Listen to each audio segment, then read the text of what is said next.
So, JKR, 91, 81. Hold on. Yes, 77. All right. So, before anything else, you guys, see, Leon Belmont, put a hand on Atox's shoulder as he teleports to the middle of, the... And, 4, orbs surround him, channeling a divine force.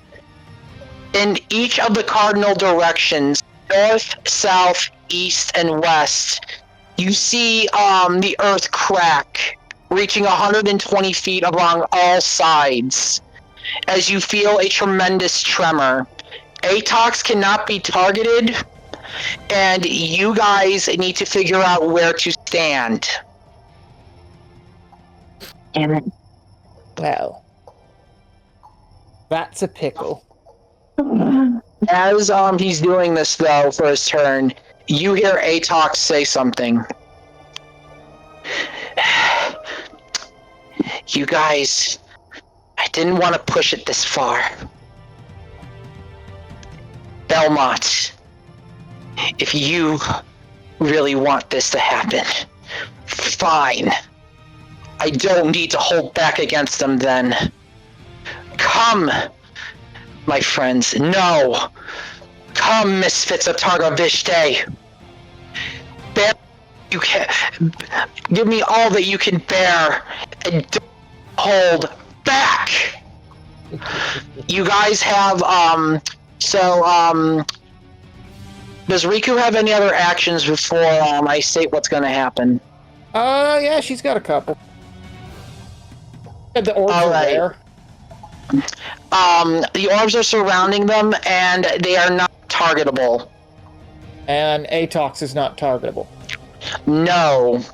You have to figure out where to stand before this spell goes off, which will happen after Atox's next turn. Bath. And Atox is in the middle of the village. So literally, you are all at least Vixie and Riku. You are the actually no, Vixie, Galavar, and Jack are the closest to Atox right now. Varen and Riku are the furthest away. Did the barrier break? The barrier is gone. Yes.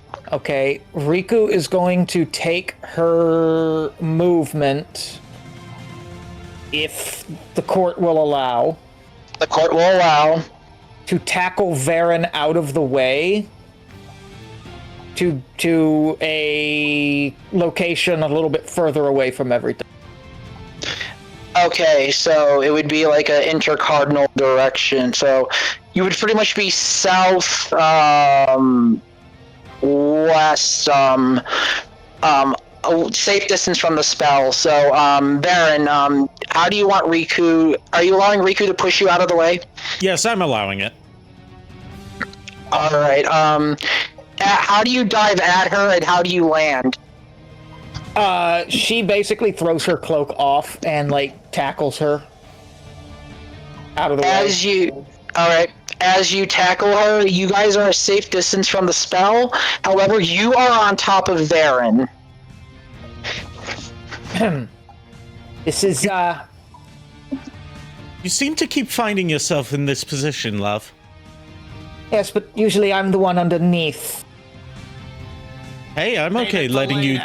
I'm okay letting you top every now and then. As Jack just stated, darling, later. For now, I need you to keep me safe. She then rolls behind her and slams the scythe into the ground. All right, so you are channeling, and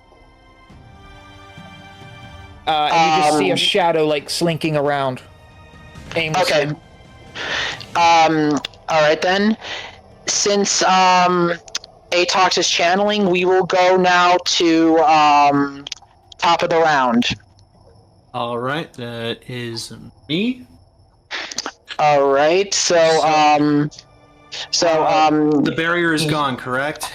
The barrier is gone. However, you are 20 feet away from Atox as he's channeling, and standing right on top of one of the cracked earth. On top of the cracked earth going south.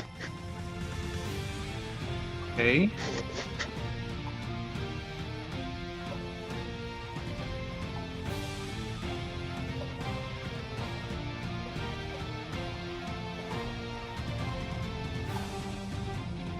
Look, originally I was going to do this when he hit 0 HP, but no.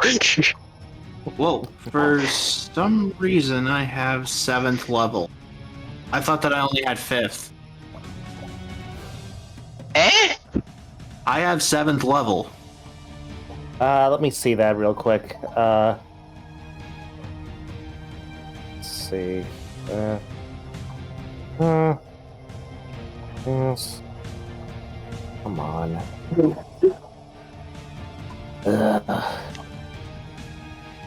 D&D Beyond. Right now I'm starting to get a headache. Yeah. I'm sorry. It's not your fault. It's just pressure change. Fair.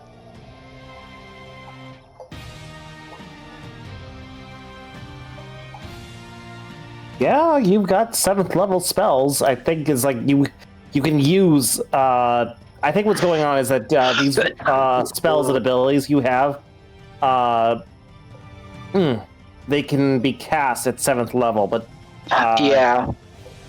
But it was like the spells themselves opened up to you at like level 5. Yeah, so basically, the reason why you have 7th level spell slot is because you could upcast some spells to a higher level, and they do a stronger effect. Yeah. Alrighty then. And I will... Honestly, you guys are having an easier time with this fight. I'm like, oh god. Alright, I am going to cast... I'm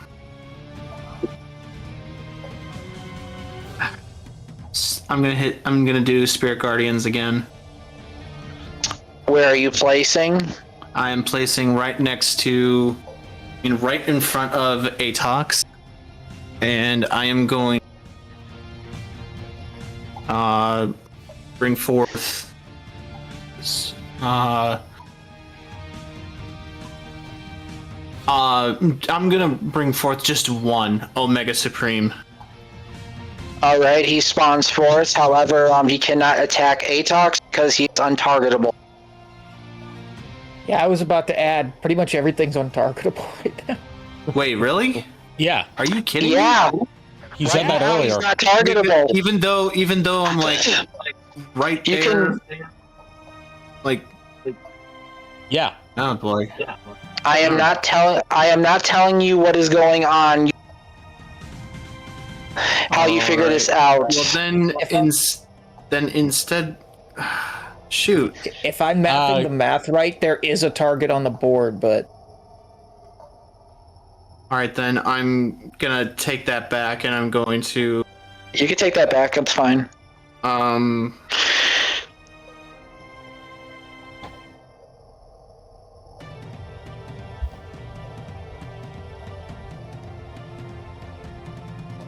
Spiritual weapon. I'm gonna cast that one. Just to like be behind me.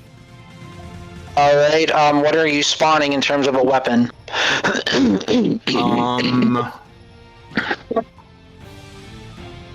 I'm going to I'm from memory I am using your sword in the form of Energon blade. My sword? Yes. As you focus your Energon, from it, a spiritual form of Sanctus comes forth, floating behind you. Alright. And you still have a movement. Do I have to roll anything? You do not. Okay.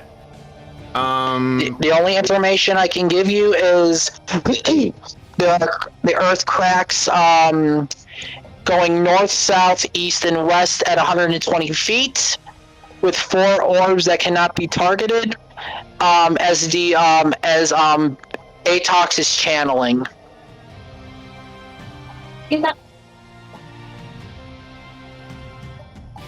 All right, then I will just stand my ground and call that my turn. Okay, next up in turn order, I believe. That's me.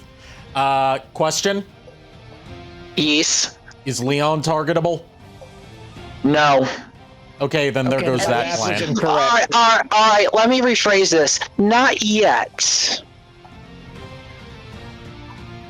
There's your hint. Okay.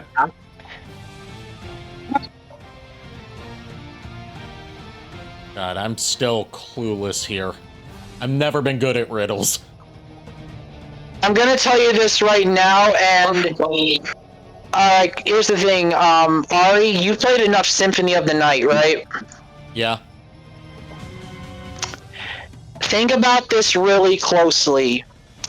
There is cracked earth going in 4 cardinal directions in the shape of a cross, and Atox is channeling.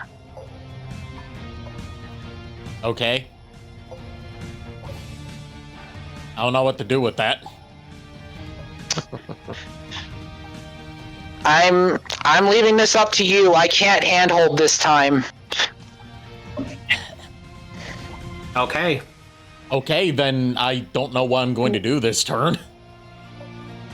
Because nothing's targetable yet, and you said I'm out of that where me and Riku are a safe distance from the spell. Yes. You can still cast buffs. I cannot because my spell slots are used up. Oh. Okay then. Actually, there's one I can use. Okay. I can cast Pass Without Trace. All right. You proceed to do so. So it creates an aura within 30 feet. Within 30 feet of me. While in the aura, me and any creature I choose, which would just be any of us, except for Atox, gets a plus 10 bonus to dexterity checks and leave no tracks. Oh god, that actually dampers something I'm about to do. Okay then. Alright then, that means that would affect Riku, Vixie, you, actually affects all of you this turn. Okay, well shit. Varen's going, as Varen's casting this, she's going to look to her much smarter comrades and say, this'll give you some cover. This'll give you some cover. Figure out what we need to do, quick. And this lasts for up to 1 hour. So I'm just gonna say the rest of the fight. Okay. Yeah. All right. And then, aside from that, anything else you do? If not, we will go. That's about all I can do that I can think of. All right. Galavar, you are up. You are currently right next to the cracked earth. And wait, what's wrong, Lulu? No, sorry, I was just testing my voice, but yeah, go ahead. Alright, Galavar, you are right next to the cracked earth, and you are exactly 30 feet away from Varen and Riku, with Atox being 20 feet away from you.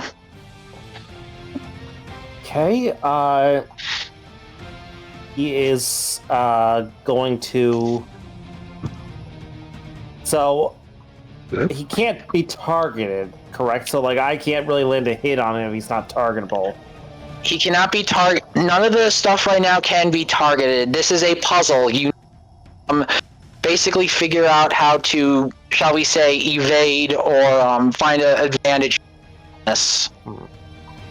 Like, if I may interject, with my knowledge of Symphony of the Night, the only thing that's coming to mind is the battle against Richter, but in that, something was targetable. Yes and no. Something was targetable with a specific piece of equipment that, now that I'm thinking of it, one party member does have. No. I will tell you this, since you got that much done, it's one of Richter's spells. Well, that much I figured out, yeah. I'm just like, okay, what the fuck do we do about that? Other than just get out of the way. Yeah, that's pretty much it. It's a puzzle. You need to figure out how to dodge this. Geometry! I'm telling you, I never did this before, and this is something new that I've been wanting to try out. I gave you guys a warning. And I'm trying to describe this as best as I can. This is also tough for me because I never fight him that way, so I never see him use this. Yeah. Basically, everyone has to get out of the way. So far, only one of us have failed. Good luck with that knowledge. It's anyway, Galavar, what do you wish to do? I'm trying to think. That's the thing. Am I allowed to share this information with the party? Given that I'm the only one here that's played Symphony of the Night. You can. You know what? I will tell you this. While JKR is thinking, give me an intelligence check. Oh boy, Baron with intelligence. If there's any time to have a big brain moment, it is now. How about a 17? Okay. Upon talking to Atox that one time when you dealing with your issue with the Revenant, you in passing you notice an interesting spell book. Within that spell book, you notice that the spell in question radiates a divine holy light that rips and sunders the earth up to 40 feet circumference and is able to level an entire village. Oh my god. Am I allowed to speak up at this moment? Yes, you can. You can say your thing. Guys, I just had one of those things, a headache with pictures. An idea, darling. Oh, yes! I saw a spell book. It mentioned a spell that looks suspiciously like this one. Can level an entire village, has a 40-foot radius. I'd suggest getting at least outside of 40 feet away. Yeah, so Galavar is going to have to retreat. Use his full movement of 40 feet to get to back up. Okay, you are a safe distance away. So far, the only one in range that hasn't taken a turn yet is Vixie, and Jack, you ended your turn with... I'm really starting to regret that. Don't worry about it. It's okay. There's a plan in place. I also want to, before you go, to also reiterate, at the beginning of the fight, the whole village was covered with an aura that doubles radiant damage due to you guys being weak to it.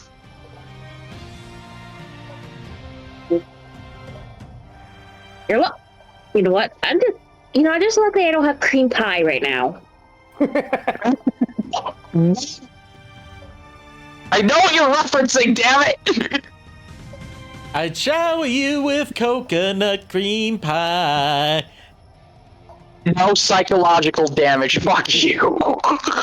Yeah, because you All right. blocked my psychic damage spell.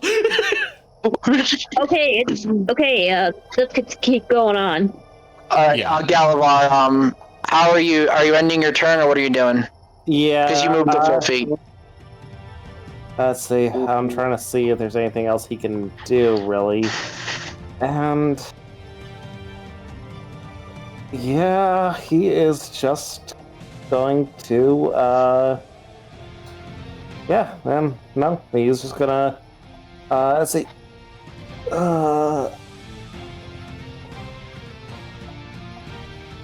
Just double checking something. Let's see.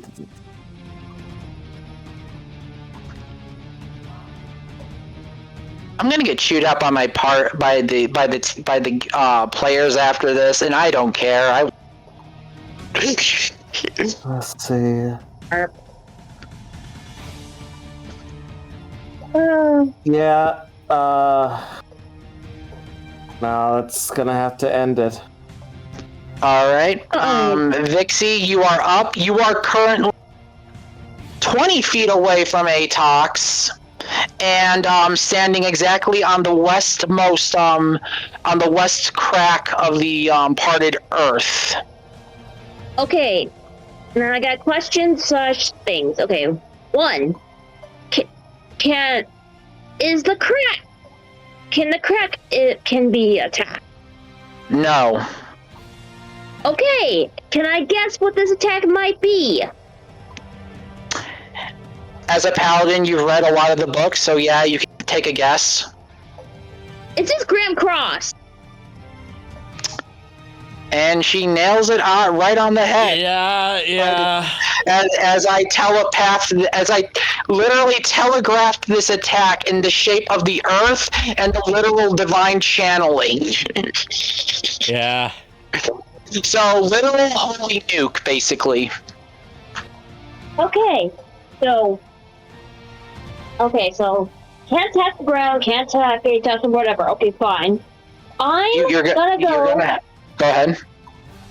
All right, first I am going. Can I call my steed? You can do so, sure. All right, I'm gonna call my steed. All right, I'm in Tregwade. All right, Vixie calls, whistle, and rain comes. Okay. And Vixie gets on, and she just gets on, and she actually flies in the sky and goes to above her comrades in the back. Alright, so you're moving to where Baron and Riku are, basically. Yes, for Baron, Riku, and for freaking Galavar. Yeah, so she's on her she's above them. And she is going to hold on. Since I'm gonna cast a spell on them. Let me see here. Hold on. Give me 1 second, please. I gotta look at my notes here. Let's see. Hold on.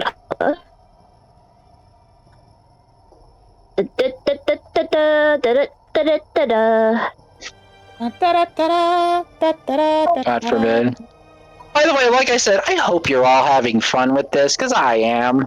Yeah. Yep. I am. Give me 1 second. Okay. I'm sorry. I'm sorry if I'm taking too long. I'm just trying to find a good freaking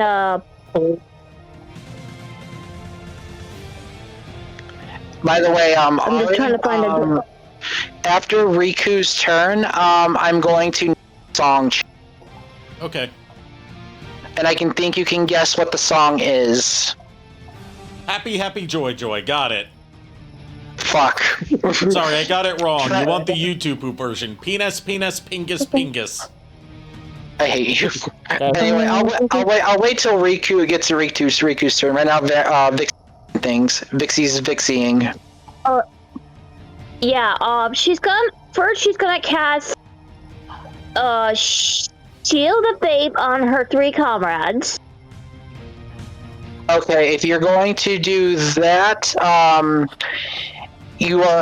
so basically you do, their AC increases, and that would be your second action, because you used,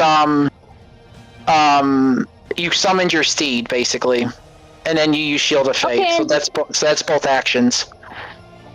Alright, she's just gonna put her shield up and she's gonna... that'll end Vixie's turn. Okay, your AC is 25 plus Shield of Fate, so that's 30. Go ahead, Riku. Nico, What? you know how when we were building Alice, we set a few rules in place? Yeah, I know. You swapped. Yeah, no, you're gonna hate the rules we set in place. You're gonna hate your own self. Yeah. So Alice can manifest in any shadowy location that is on the map.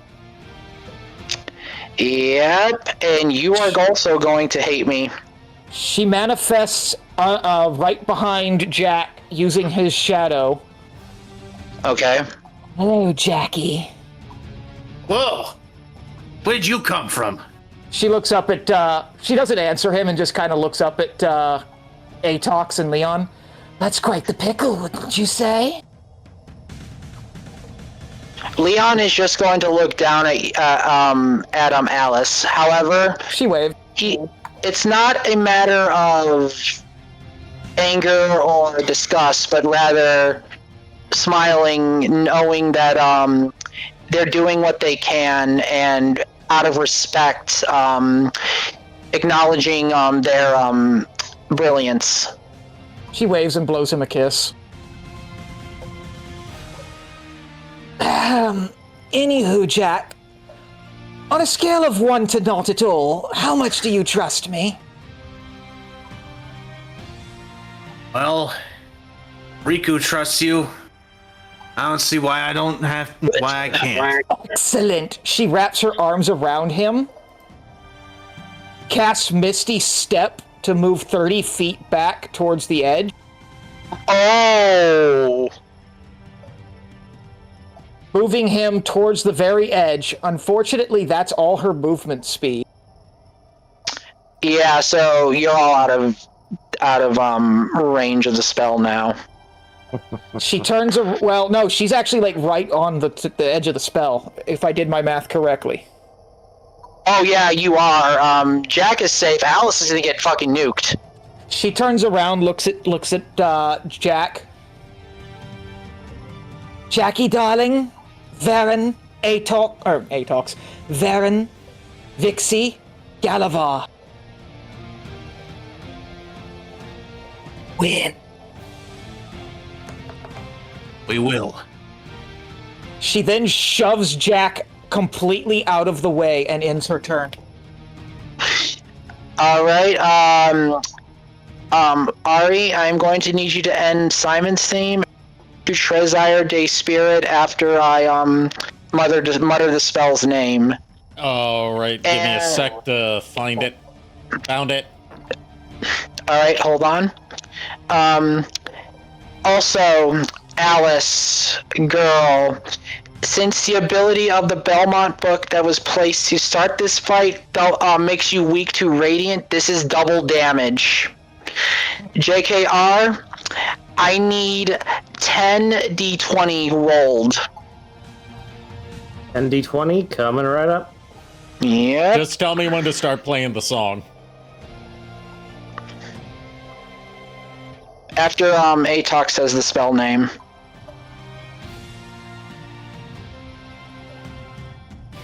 Now that's a lot of damage. How much? 113. Holy shnikes.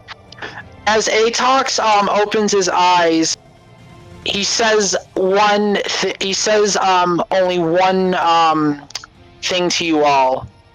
You've all made your choice. Honor it and live your lives. Grand Cross! Alice whips out some sunglasses and puts them on. Bit brighted. as the earth ruptures and bursts forth, a giant flaming cross, as well as a bunch of crucifixes spin forth. Alice, you are taking 113 damage as holy flames burn not only your flesh, but every nerve and organ in your body.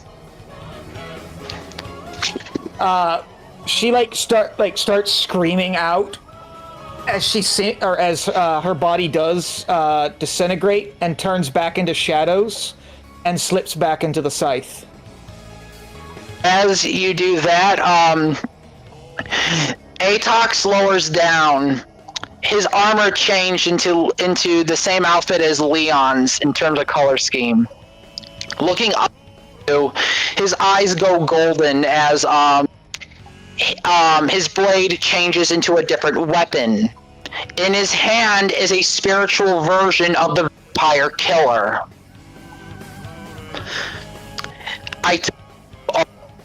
To back off.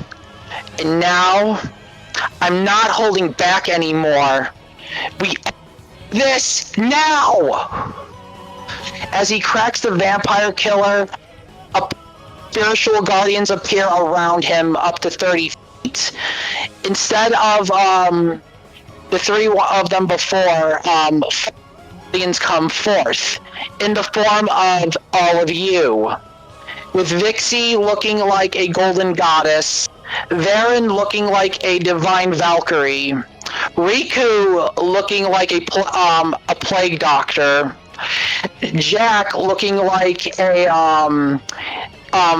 Cybertronian version of an archangel, and Gallagher looking like a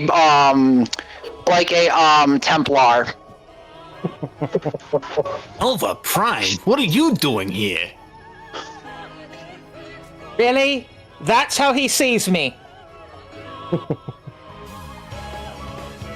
I'm flattered, but I wouldn't wear something so conservative.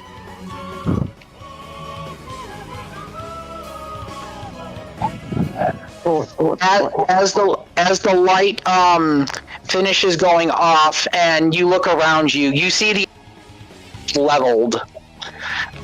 Blue fire rising up in all four directions, creating a wall of flame. You are not, if you're going to cross this wall of flame, you're going to have to do a wisdom save. Upon failure, it is 4d10 fire and holy damage. So, Atox is going to look upon all of you and use vampire to try and target you, Varen. And he is going to try and grab you and pull you to where he is. Why is he so fixated on me now? I mean, to be fair, who out of all of you did the most damage? Are we talking in battle or are we talking pre-stream? In battle and pre-stream. Okay, I deserve it. So I'm going to need Atox to roll an athletics check. And see if he passes Varen's AC. Okay. By the way, welcome. Go ahead. I was reading something in the chat from Vert. It is actually the clock is about to strike midnight, so yeah, the battle's almost over. Okay. Like literally, you're at the end of this. Okay, so what was it you wanted me to roll? Athletics. I need athletics and 71 HP. You guys can easily burn through that. Okay, so athletics check or saving throw? Sorry, check. Athletics check. Gotcha. Just want to make sure I was gonna do the. Okay. Give me a die. Thank you. And I'm sorry the battle's taking long. I really wanted to do this to end it. It's fine. It's fine. Let's see. I'm just letting you know what time it is because you obviously can't see it. So Oh, okay, thank you. I gotta get up early tomorrow too, so no. I'm sorry, we're almost done. Yeah. 14 plus 8 plus 6. That hits. Yeah. So, Varen, as the vampire killer wraps around your, Atox pulls with a tremendous force, bringing you 5 feet in front of him. As he looks up at you, like you said, I like to get close. And as soon as he moves you into there, I need, how much does Spirit Guardians do normally?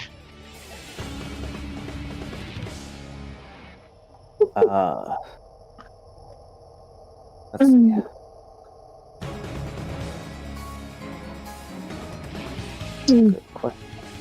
Good question. I believe that was a Furt question because. If Furt's able to help me, I need to know how much Spirit Guardians does normally. For who? Because we all. Varen is in the middle of Tox's permanent Spirit Guardians, which is a 30-foot aura. I'll just look at my sheet. Yeah. What level of Spirit Guardians did you use?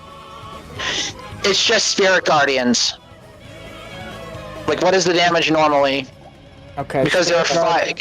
Because there are 5 spirits in the middle of the aura. Oh, sorry, I found. Third. Go ahead, Ari. Go ahead. Go ahead. 3d8 radiant damage. So it'll be 5d8. So I need 5d8 rolled for Varen. Okay.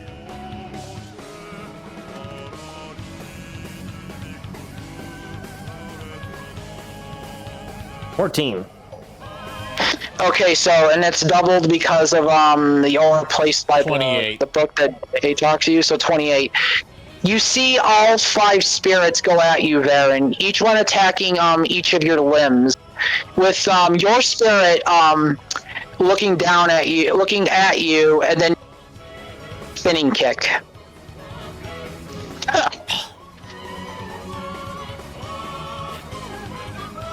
You're going to pay for that.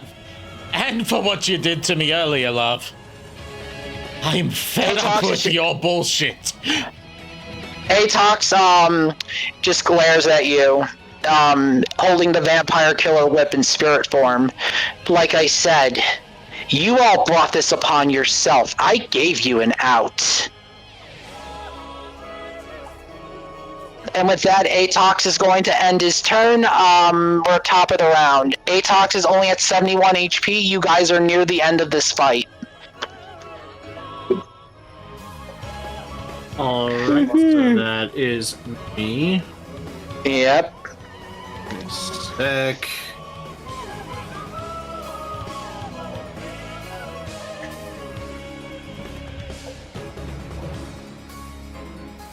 So I'm at. Okay, how far away am I from you right now? You are currently 50 feet. Okay, then I will move. And you'll move how far? 30 feet, which is my full. Okay. All right. You're right. You are right outside the edge of that Spirit Guardians. Alrighty.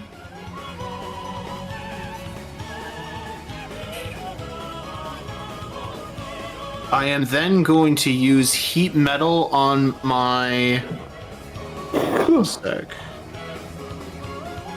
I'm going to use heat metal on my my sub-weapon axes. All right, so they'll do the axe damage plus Sorry, what? Axe damage plus fire. Plus fire damage from heat metal. Okay, so D6, D8. Okay. Oh God. Yeah, this is. Oh, by the way, this is 6th level, by the way. Heat metal. Oh god, Atox. Yeah, I think you pissed people off, buddy. And on top of that, I'm going to use return weapon. So that the axes will come back after hitting my target. Okay. Alright then, roll and see if you hit.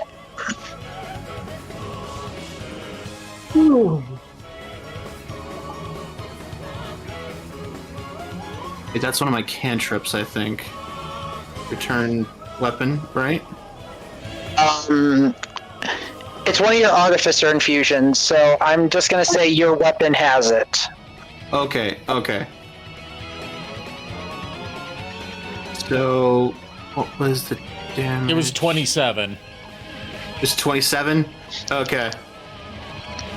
Alright. As you, describe how you throw your axe. I then pull my axes. I have my axes in my hand. My hands then start to glow burning red, and it infuses into the axes. I then throw both of them directly at Atox, hitting my target. As Atox is focused on Varen, both axes smack him, causing damage to Leon Belmont. As Atox winces backwards in pain. 70. How much HP does Atox have left? He has 74. He was at 71 earlier. Okay, so yeah. He was at 101 earlier. Yeah, and he took a hit before that.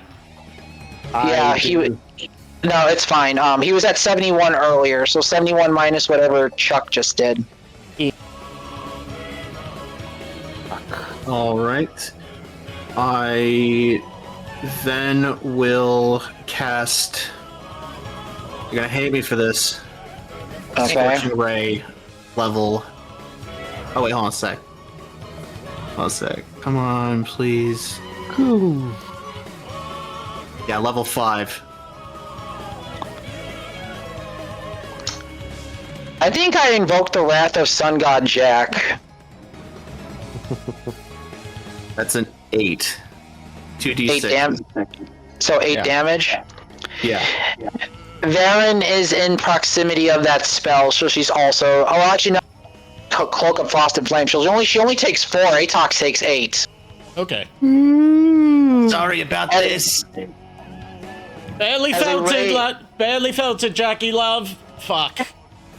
Atox is just wincing as he has like smoke coming off of him. His golden eyes in an intense glare as he looks at all of you.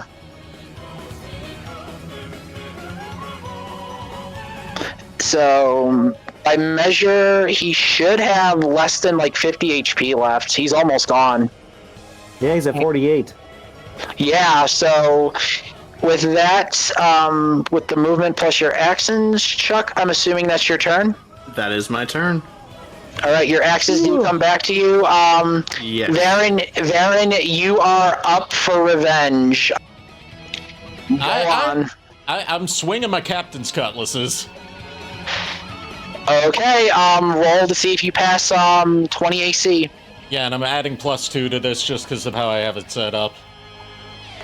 I was gonna say, I thought you said it was +2 because fuck you. That would be 22. Oh god, yeah, that hits. So, let's roll my damage.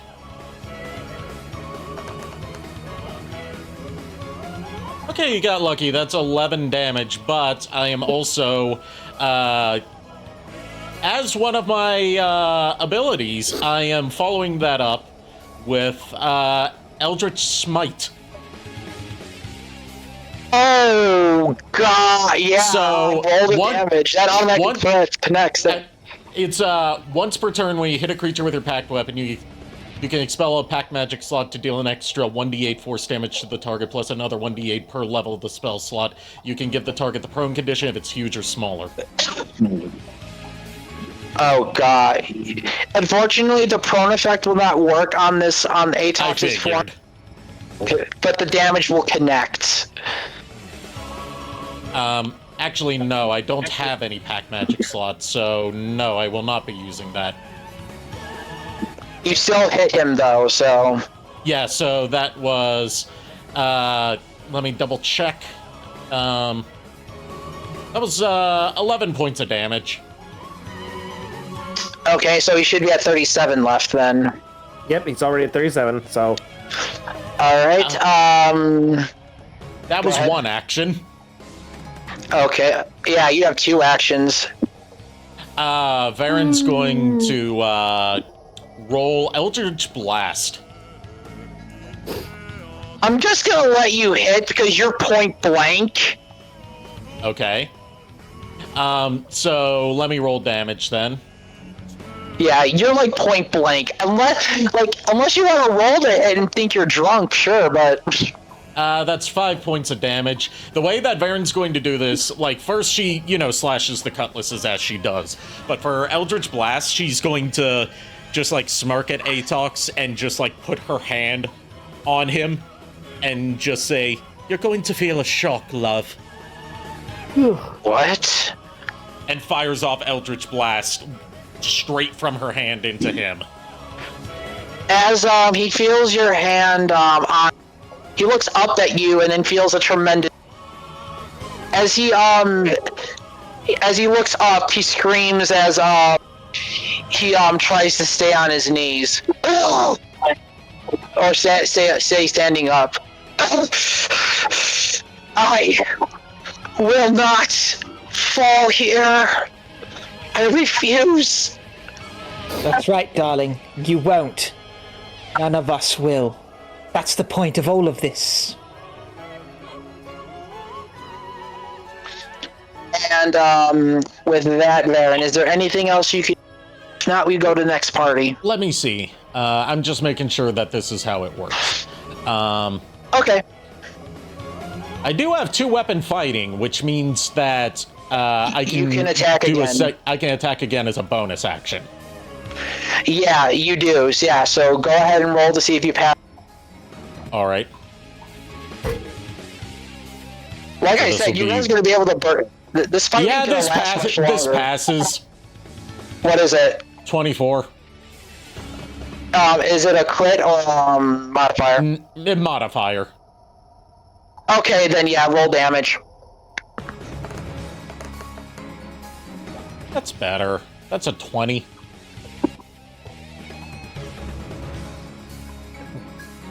Damage. He's at 17 health. Varen slashes with her other cutlass. In the opposite direction. He is going to, as he gets hit, he screeches as, blood does, come from his armor. But as he does this, he is going to burn, his, the 3, legendary actions he got back from the Grand Cross, and he's going to look at you. Nice hits. Let me show you in return. Atox is going to make an attack roll back at you for retaliation. Okay, would I be able to use a reaction in this? Yes, depending on the action. Uncanny dodge. Never mind, then he cannot attack you. So it's what it does is I take half the damage and round down. Half. Okay. Yeah, if my attack lands. Yeah. JKR, I need Atox to roll to attack against Varen. He uses his charisma modifier due to the class that he is. Okay, let me pull up the sheet again. Let's see. Charisma modifier, you said, right? Yes, plus proficiency. That is... Well, can I intervene? What's up? Can I do a counter spell against that or no? No, not against a legendary action. He's attacking with a legendary action. 22. Oh. That does not pass. Oh! As Atox tries to slash a... Oh, right, yeah. Vixie buffed her. Oh, God, I forgot about that. Atox then tries to slash at you as you block it. How do you... Varen catches his blade, but is he attacking with the blade or the vampire killer? Vampire killer. She, puts up her, cutlasses in X shape, and it, like, wraps around them instead of hitting her. Gonna have to try harder than that, love. You're not getting me twice that easy. Well. Atox is going to, his gaze is going to soften, but then, look a... Would this be an attack of opportunity, No, not with a legendary action. Okay, just checking. So, with that, do you have anything else you can do? If not, we will go to the next person. That's about all Varen's gonna want to do right now. Okay. Actually, no. I still have my sub-weapon. You really... Okay. Go ahead. Try to hit him. All right, so attacking with dagger. What do I roll for that? Just... Use your charisma, because, again, you are... Okay. X-Blade. You're basically using charisma modifier for all your attack and spell rolls. Can I get a 3-second reroll? No. Okay, that doesn't hit. As you throw the dagger, Atox catches it, twists his fingers, and then tosses it aside. That was a 6.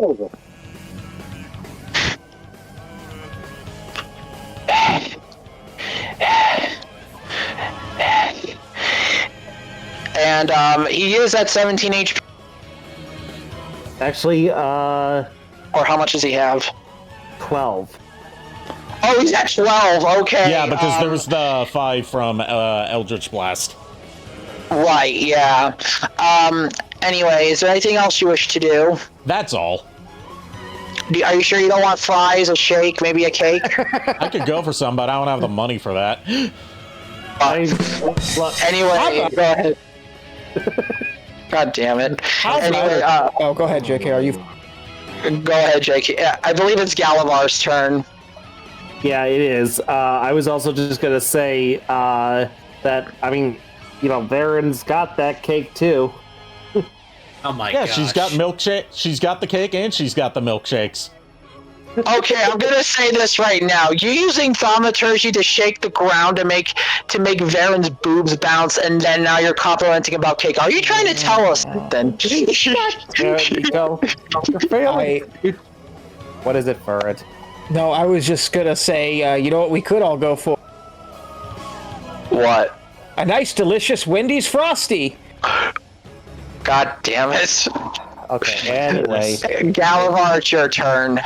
Yes, it is my turn, and I am going to end this here and now with, for one thing, he's actually going to, actually no, I'm just going to activate Salamandra's, basically to summon the fire drake from the blade.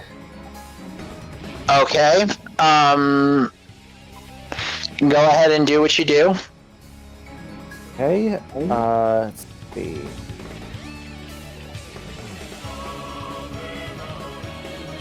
Come on, give me something high here. Give me a high roll. We need a high roller here. So, let's see, that is 17 plus 11, 28. That does hit. Roll your damage. Okay. Hopefully your damage numbers exceed 12. You motherfucker, Nico. What? What? If you jinx this, I'm gonna kill you. Get in Lulu be line. damned. I'm sorry, Lulu. I'm sorry, Lulu. As the one that has multiple times cursed us with Bermuda. Yeah. Yeah, but I didn't curse you guys tonight. Do you want to know something before this stream started? You know what I actually invoked on you guys? What'd you do? Rosemary's Blessing. Hopefully you guys rolled high. I actually played against myself. I'm not a jerk. Well, Anyway, what's the damage? Hang on. I've just rolled the dice. I'm just about to calculate everything up. Oh boy. Calcula. That one meme where it's like DM rolls 4d6, takes out calculator, decides to take out abacus.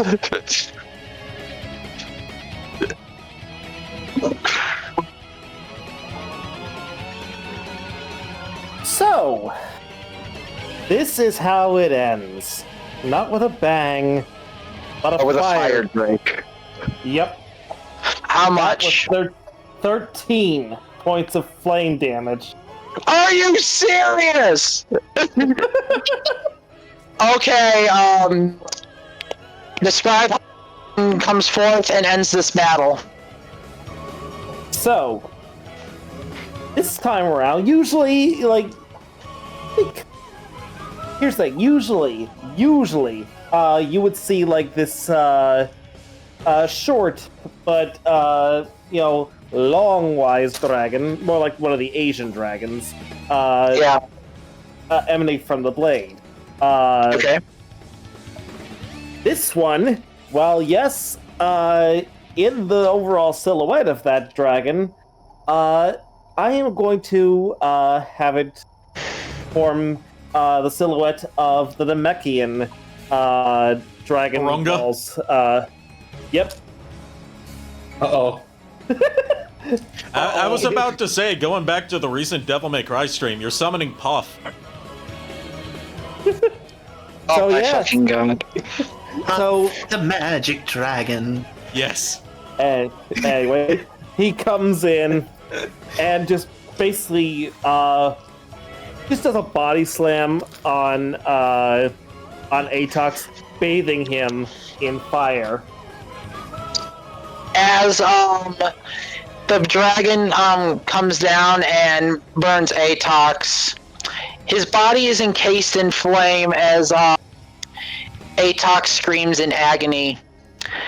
As he kneels down, tired, the battle does conclude as you all see the spirit of Leon look at you all, nodding as Atox's body starts to glow as he just pants heavily, his eyes returning back to his azure blue and his hair returning to white. If you can, Ari, please please play for me Evergreen from Castlevania 3. Let me look this up real quick. We do not have that in the playlist, but I can look it up. It's easy to find. Do you want the expanded sound channels or just NES? Yes, expanded, so Famicom. Okay, so I would be looking up Akumajo. It would help if I spelled it right. I mean, just type in Castlevania 3 Evergreen Famicom. It would just be easier. What has Ari ever done? Oh god. I'm doing it with my way of like how you have to look it up on ROM sites because they don't list it by Castlevania 3 Famicom. They list it by its Japanese name, Akumajo Densetsu. Okay. As the aura and flames fade, Atox is kneeling at your guys' feet, panting, bleeding out. Well done. Are you done having your little tantrum now, love? very funny. Hold still, darling. Riku kneels down next to him and starts injecting him with heals. As you're slowly healing him, the spirit of Leon does speak through Atox as he looks at you all. It seems the trial of light has been finished, and yet you saved your own comrade. We weren't about to kill him.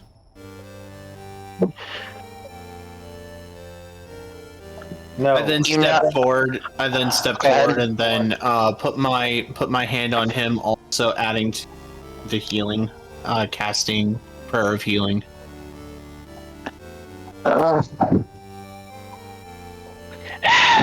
Galavar speaks up, and he's just like, I'm not about to kill an ally. I'll conquer an ally, but I will not kill an ally.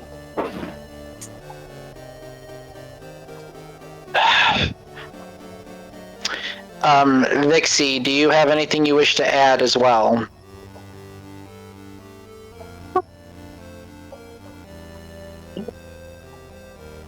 What? You're cutting out. I didn't hear her at all. Hold on. Okay, we can hear you now. There we go. We can hear you. Okay. Nick comes down from her, and she looked at Atox and she was crying. Vixie. Riku steps up and then pulls Jack back as well. Hold on a second. Okay.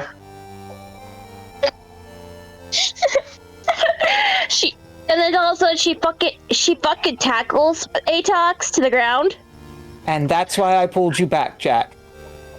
Atox doesn't budge, but your arms are around as he struggles to lift his hands and hold Vixie's lower back.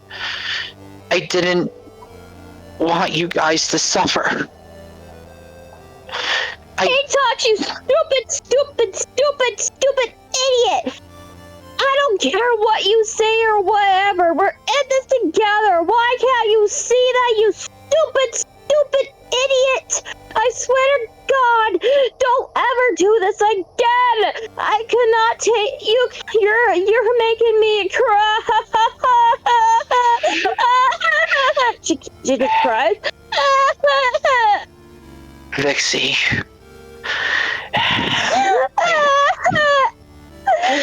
He was going to pet her head, letting her know that just silently. Leon is going to look down and then at you all. You know, my best friend, I tried to save him, but failed. You all managed to do the impossible. I have a request, if you are willing to hear me out. After all the trouble you've given us, Okay. I'd be honored. Riku smiles and looks up. She's pouring a potion over the scythe as she's looking up at Adam. Leon. At Leon. At him. Yeah. And then slams the scythe into the ground. Alice comes out, fully healed. And then Riku just says, "Speak your piece, darling." Nice fucking nuke, dude. Oh, gosh. Leon is going to look up at you. I know Dracula must die, but free the soul of my friend Matthias. He has lived beyond his time in this world, hating God for all eternity. End his life and have him return to his wife in death. I need you to swear this on an oath as not only hunters but upon the Belmont bloodline? Yes. You have my word. You have my honor as a Valkyrie.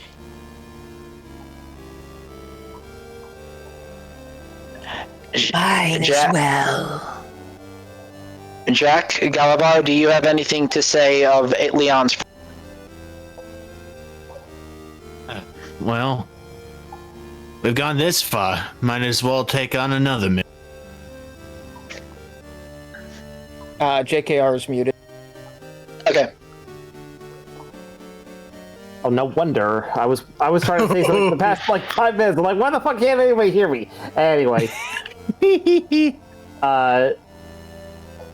Yeah, so he says, Galavar says, it's like, you have my word as the Knight of Vengeance. As Leon's spirit begins to fade, the light on Atox channels forth as all 5 of you see your bodies begin to glow.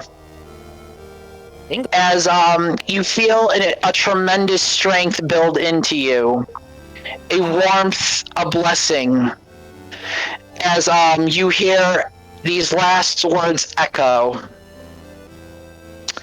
I'm counting on you.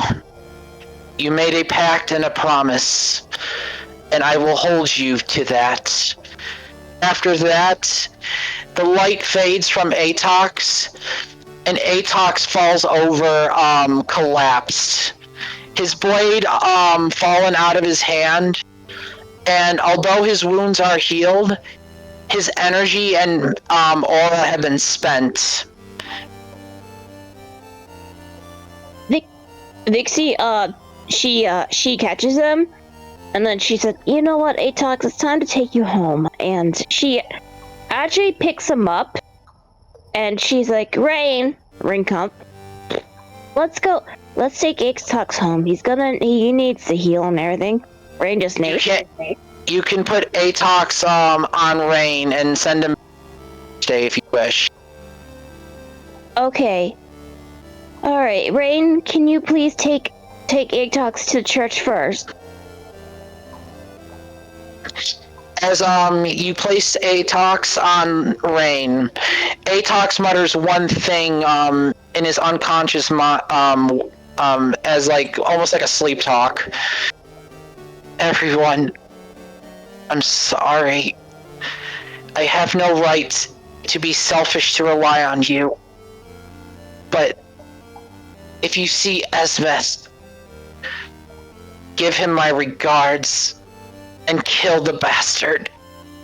Already on my to-do list, darling. Killing Death, another fun challenge for me.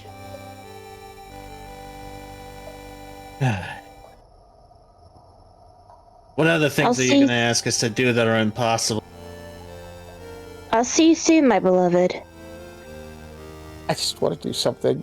Riku, like, stomps on Jack's foot, but ends up hurting her own because he's made of metal. Did you seriously think that would work? I hoped. Oh, God. Galavar, is there anything? Nope. He is just gonna stand there quietly. As Rain takes off to Targoviste Cathedral, you all now have you all feel the same light that Atox had in him when he fought you. Only instead, this isn't a curse of the blood, but a blessing. Due to this blessing, when you enter the castle and deal with its denizens, you will not be tempted or controlled. You will be protected. As the scars of battle remain on the field, all that is left is going towards the castle as it bats flying in the night as your next challenge awaits. Is there any parting words you wish to take before we end the session? After everyone said their things, I have a little monologue I wanted to say. Okay. Well, Okay. go ahead. Well, who's gonna go first? Go ahead. Who goes first?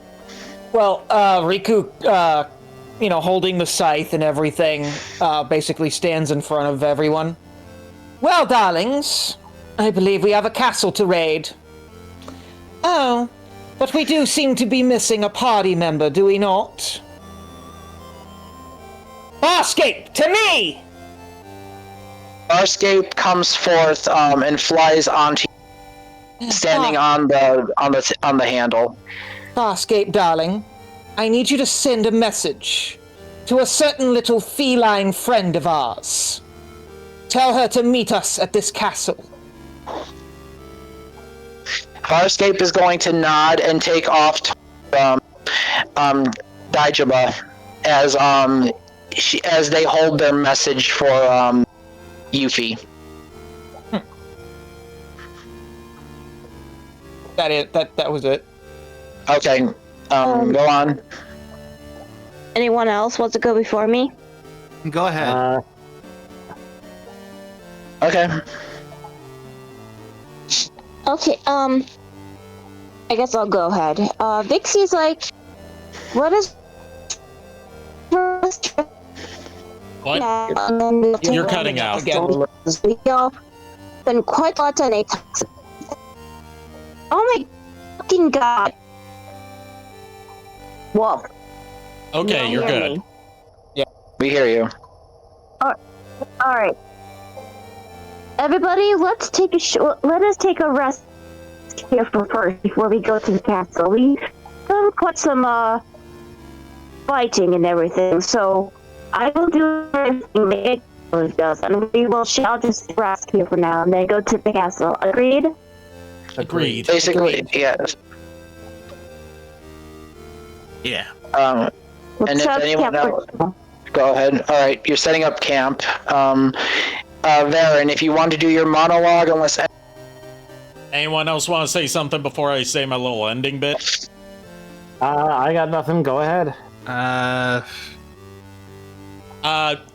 will make a suggestion to Chuck. Are we going to be bringing Rosalie along with this? You guys are not allowed.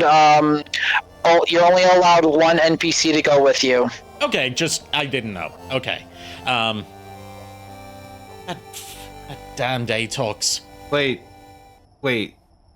Who has an NPC with them? Yuffie. Chuck, you can still Chuck can still bring Rosalie because there's a certain thing with his character that is part of his toolkit. Okay. So yeah, you can bring her? Rosalie. Yeah, Yuffie's a party member. The only reason she wasn't participating in this is she never got her level up. Okay. Basically, Rosalie acts like a summon for Jack. Basically, like he can call her to his side. Okay. Okay. Anyway, go ahead. I swear to God, that damned Atox. The man's got a stick up his ass further than I've ever seen before. He doesn't know how to deal with a woman who's practically and literally throwing herself at him. He constantly berates me for my proclivities. He goes off and nearly beats us to death, trying to nuke the entire village to get us out of his way so he can go off and die on his own like the ignorant dumbass he is. But I still have him to thank for everything. Indeed. If it weren't for him, I wouldn't be here with you. I wouldn't have reunited with my mummy and daddy. And I wouldn't have found the most important people in my life. Riku smirks. Same, darling. Walks up to her and holds her. Atox, I'm going to make sure that I get a good strike in there, in that bastard Count's heart just for you. And I will take down both Frankenstein and Esmeth. showing them both that I am the master of life and death.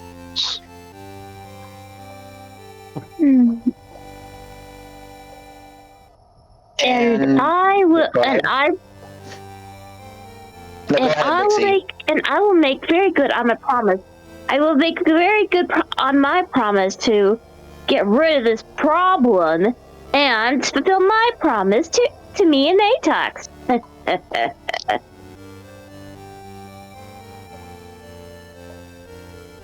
Varen's going to chuckle and, like, with her free arm, pull Vixie into part of their little, like, group holding. Chuck, JKR, you guys are up. You guys have anything to say? Parting words? Honestly, not really. Galavar will say, as the spirit of vengeance, I will make sure that Dracula pays for everything he's done. Actually, I think I might have something. Okay.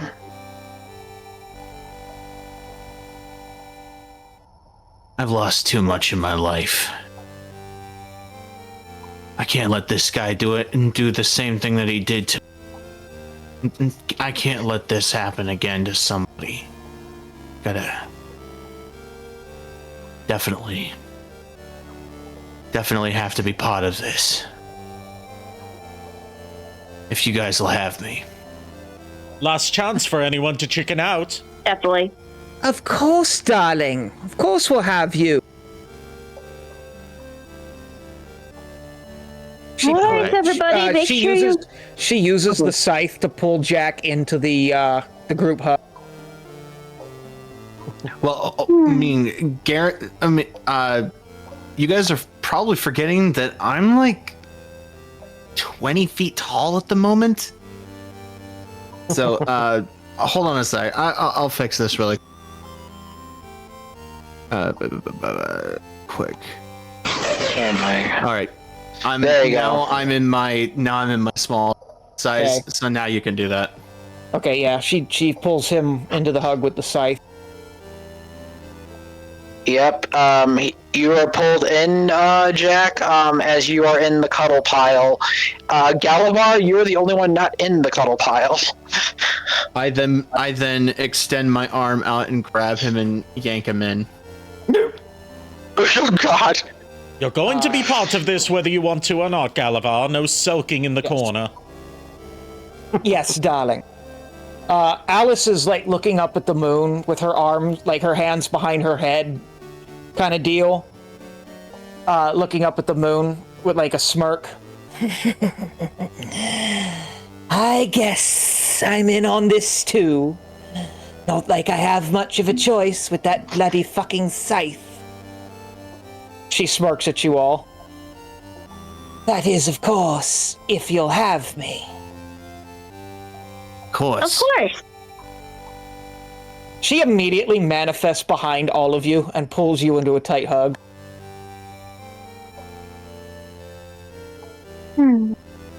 And as this is going on in the distance, Esmeth, all four of the road figures all look down from a distance from the castle gates.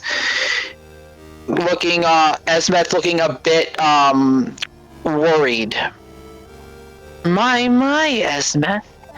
It's not like you to show panic. Things have gotten way worse. It seems I misjudged that knight. He managed to do what he set out to do and pass the blessing of light to those fools. So then, what shall we do, Esmeth? Frankenstein? Eliquist? Arya? Gaspar? We welcome our guests. We must not let Dracula be bothered. Once they cross these gates, they die. This'll be fun. Oh boy! Finally, I do not have to wait any longer. I guess it's truly time to see if that Riku girl can actually hold her own in a battle of wits. Then I will make them into new puppets then. Come, Misfits of Targoviste. We will put you in the ground. As they all vanish within the castle walls, blood-red eyes watch from the top of the highest point of the tower, sighing as he saw his old best friend again, turning away as he sits on his throne, holding a glass of wine, waiting. As we close out, the five party members have overcome the trial of light. They have grown strong. They have built bonds along the way. The final battle is soon upon them. For beyond the castle gates lies a funhouse of death and despair. Whether they succeed or not is entirely on them. And hopefully they are victorious and not made as another resident of the castle's walls. With that, the main of this D&D session is closed. There is no more place left in the world to explore. Next session, you start the castle's trek. And with that, we close out the session. All right then. Night, Lulu. Night, Lulu. So, thoughts on what happened? I'm going to. So sorry that I was not here for the beginning. It's okay. I gave you an abridged version of what happened. I know. I read it. I'm just. Yeah, but I totally spaced today. I'm so sorry. You are fine. But no, I am actually legit curious. Thoughts on today on this? I'm just checking something real quick, more so as an ego thing. Okay. You definitely had us on our toes. Yeah. You're gonna start hating me with my 4D chess mind, aren't you, Nico? I am going to a little bit, because here's the thing, Jack, I am going to be completely honest. What's up? With all that has happened, I am actually happy you guys, because I never did a phase transition before. That Grand Cross was a puzzle spell that was to determine how well you knew positioning, and failure would have ended in massive damage and potential blindness. Oh boy. Oh boy. Yeah, my ego is shattered. Your fight lasted longer than mine. Because that's what mattered. Look, here's the thing. Originally, what I had planned, but I had to alter it because I was like, okay, no, this ain't gonna work. If Atox hit 0 HP, after the Grand Cross, he would have gotten his HP back. Mm-hmm. Yeah, it is almost 2 a.m. here, so... I had to dumb it down, and even then it took a bit. I'll talk to you guys later. Sorry. I'll talk to you a little bit afterwards, Nico. No, you're fine. I just want to say thank you for putting up with it, though. Like, oh, no problem. I had that boss fight planned since session 2. No, this was fun because I definitely got to work my 4D mind and my point and click adventure solving puzzle skills to the test. So okay, fuck you in every possible way. We are going to raid level 99 gaming wizard, who is playing Parisian Brasserie Simulator, which is apparently about running a French restaurant. Okay. And I'm not gonna lie, I misread that as Parisian Brazier Simulator. Oh, Lord. Anyway, but no, I thank you guys for putting up with my selfish boss fight. I do appreciate it. Thank you, everyone, for tuning in. Thank you to my co-hosts for joining me. I'll see you guys tomorrow night with Devil May Cry 3. Go give Level 99 Gaming Wiz my warmest greetings. Our raid message, if anyone is still left, is fuck. Just fuck. Yeah. Sorry. That's fine. Until then, unpleasant dreams. I am not going to say anything other than good night, everybody. Be quiet. I can't hear the escalator. Oh God. Have a good night. Good night, everybody. Ugh.